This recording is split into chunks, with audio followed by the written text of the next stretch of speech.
Yeah. So then I believe I'm afraid that for the people who are in those political hierarchies, it's not in their best interests to pass the, shall we say, the resources down the chain. And that's why they behave the way they do. They always say they're providing help for the disadvantaged, but in reality they're not. Because actually their lives are better if they keep them there. You see what I mean? But my question is, even though that may be true, if I compare these developed nations, I can never reach the level, let's say, any of those politicians are, because they're too way ahead. So, but I notice in developed nations,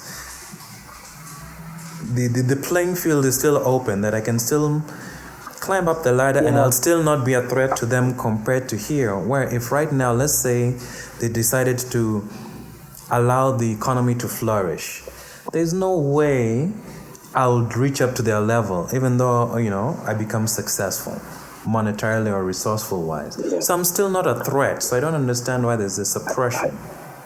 Do you get what I mean? I do. I think there's two things going on here. Mm-hmm. I think every society has a tendency to drift towards inequality. Okay. Every time an interaction occurs in which money changes hands, for example, it's always biased slightly to the richer guy. So the rich get richer and the poor get.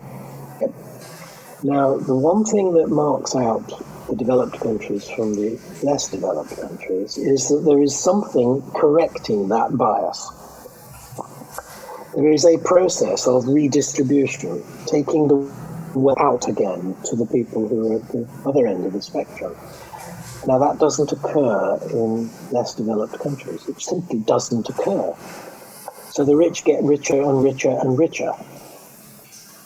You see the problem? Yes, I see that problem.